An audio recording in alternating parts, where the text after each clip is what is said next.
So what is going on, guys? I'm Black Ops Amazing. Welcome back to another video on the channel. Welcome back to another Zombies Q&A, the series where I take your questions from the comment section below to do with the zombie storyline, Easter eggs, and I answer them. So as always, if you go on to enjoy today's video, a like rating is always appreciated. Make sure you are subscribed to stay up to date with the latest videos on the channel. But let's get into this. Here we go, and enjoy. So the first question of the day from Denvi Place says, are the Nova Crawlers considered apothecants? Now, ever since we were first introduced to the Nova Crawlers back in 2010 Kino Dead Totem, we've seen multiple different variations of them. We saw the standard versions, I would say, in Kino, the ones that, other than when they are killed, as their name implies, they explode with Nova 6 gas, but that is all they do. We also saw another teleporting variant of them on Moon. We also saw another variant of them, the ones on Die Rise, the jumping jacks. Again, as their name implies, they got around by jumping everywhere. They would jump from wall to wall and from the ceiling to the floor. And then finally we had two more versions of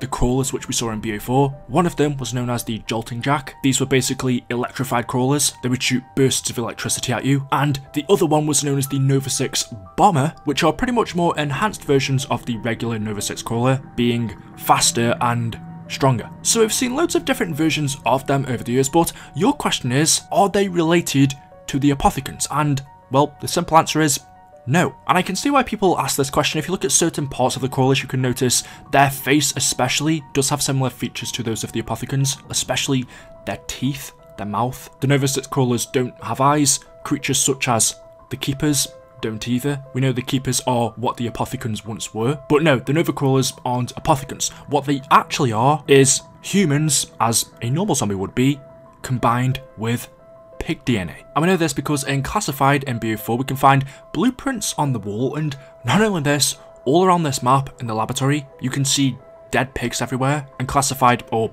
5, is also a map that we have the crawlers on. This blueprint tells us that the scientists at the Pentagon created the crawlers using pig DNA. On this blueprint in Classified, it tells us that the Nova 6 crawlers we see here on this map are version 8. I've just mentioned several possible other versions of crawlers: the Nova 6 bombers, the teleporting ones, the jumping jacks, the electrified ones. So the version we see here is version 8, which makes you wonder what other ones came before this. We do know that a lot of what we see in Classified is actually stolen research from Group 935. Back in the 1940s, when the zombie outbreak happened and Group 935 was disbanded, both the Soviets and the Americans went to the abandoned bases, gathered any of their research that they could. So they took their wonder weapons, their teleporter technology, any information that Group 935 had to do with creating the undead. The scientists at the Pentagon took all of this information back to America and began using it to do their own experiments. So it's very possible that the crawlers originally were Group 935's idea. It's just that the Pentagon stole their research and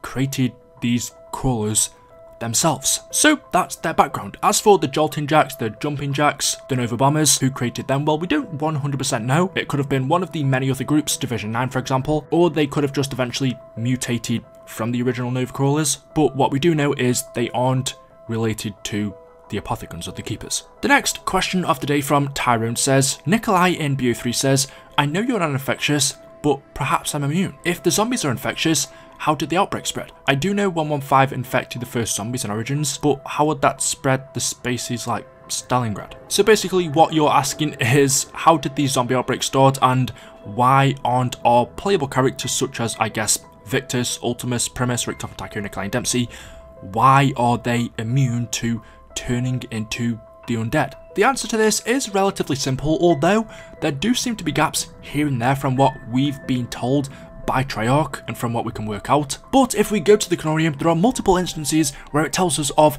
people turning into a zombie. In one instance, for example, it specifically says that 115 reanimates dead cells, and that's how people turn into the undead. So that suggests, in order for element 115, because it is that what turns you into a zombie, in order for that to reanimate dead cells, first you would have to be dead. Us humans, we do have dead cells whilst we are alive, but I suppose the reason we don't see element 115 turning people who are alive into the undead is because whilst we are alive, we don't have enough dead cells for 115 to reanimate. That was probably the complicated way of wording it, but essentially in order for you to turn into a zombie, first you have to die, because if you die, eventually your cells are going to die, and then 115 can reanimate those cells, bringing you back from the dead. Whilst you're still alive, whilst you will have some dead cells, the majority are still going to be alive, so 115 can't reanimate them. Hence why our Primis characters, our Victor's characters, loads of other characters we've seen in the zombie storyline, Dr. Maxis, Samantha, we know they've all come into contact with Element 115, but the reason they don't ever turn into a zombie is because they don't die.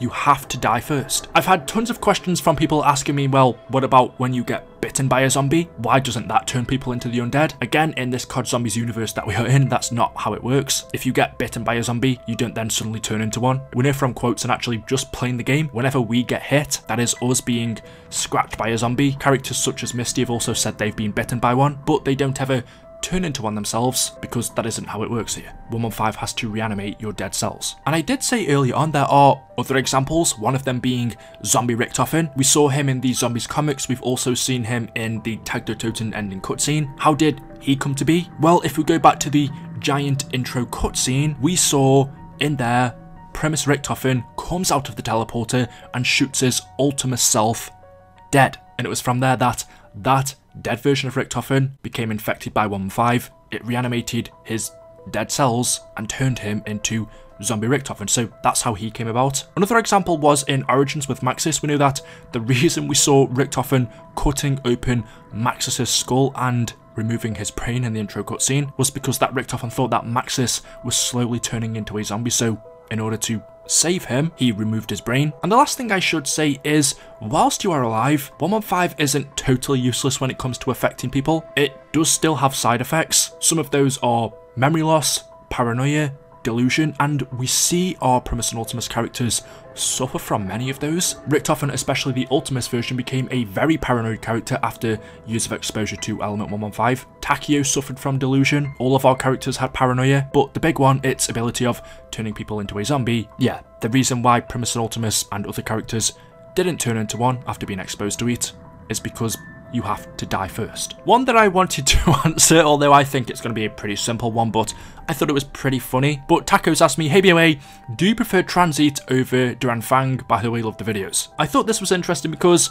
well, if you take your minds back to the beginning of BO2 and you compare that to Zombies now, or specifically this question is Duran Fang, the beginning of Vanguard, we all know that Vanguard Zombies is hated, but if I take my mind back, it kind of felt like a similar situation for the beginning of BO2 with Transit. That map for a very, very long time was hated as well. Even to this day, I don't think anyone considers it an amazing map or their top 10, top 5. I would say over the years, for me specifically, it's gotten better. Maybe it's because we've had some pretty bad Zombies maps after that, so over time I've learned to appreciate Transit. I also think it was because Transit did a lot of things that we just never got to see in Zombies again that were actually pretty cool. For example, the transport system. Yes, we do have other ways of getting around Zombies maps, but I don't think we've had something close to this, mainly because we've never had a map like Transit again. The closest thing maybe was Outbreak. That wasn't really one singular map. There were a lot of bad things, the denizens, the lava, the fog, the pack-a-punch system, certain areas. If you did miss the bus, then getting around the map